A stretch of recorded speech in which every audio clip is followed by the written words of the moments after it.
Imagine a king so wise that rulers traveled across the world to seek his counsel.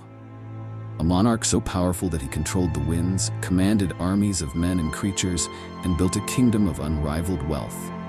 But beneath the golden throne and legendary wisdom lay a man entangled in political intrigue, betrayal, and an empire at the edge of ruin. This is the story of King Solomon. And trust me, you've never heard it told like this before. Our story begins in the ancient kingdom of Israel.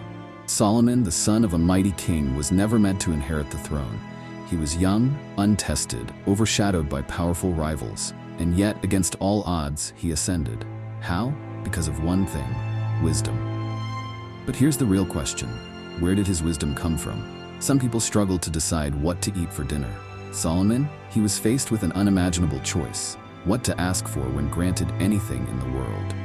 And instead of choosing riches or power, he asked for wisdom, a decision that would make him a legend. With this wisdom, he did what no one before him could. He solved disputes with eerie precision, outwitted his enemies, and built alliances that made his kingdom the envy of the world. But his wisdom wasn't just political, it was personal.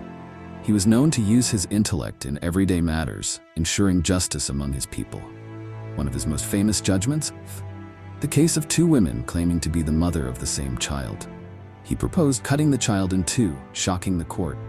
But the real mother immediately surrendered her claim to save her child.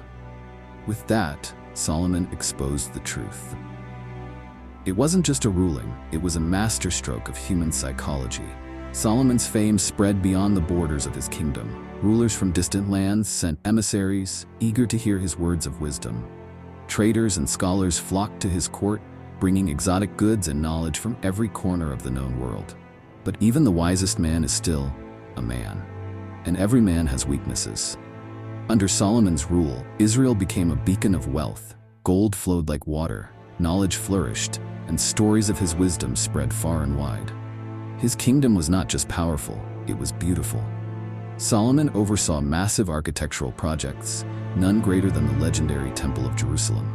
A structure that took years, thousands of laborers, and unimaginable resources to build. It was meant to be eternal. But history had other plans. Solomon's court was a dazzling spectacle, filled with poets, philosophers, and statesmen. Lavish feasts were held, where guests dined on the finest delicacies and listened to music that echoed through marble halls. The kingdom had never seen such prosperity. One queen in particular could not resist testing him herself: the Queen of Sheba. Now, let's be real. If you're traveling across deserts just to see a man, that's either deep admiration or something more. She came with riddles, impossible questions designed to expose a fraud.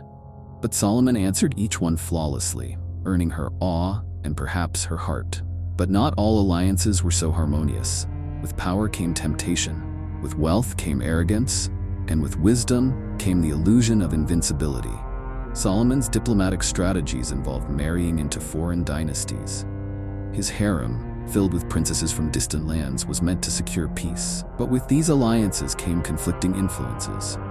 Slowly, his devotion wavered. His advisors grew concerned, his people murmured, and then the cracks turned into fractures. Solomon's kingdom had everything except stability. His grand projects came at a cost. Heavy taxation drained his people.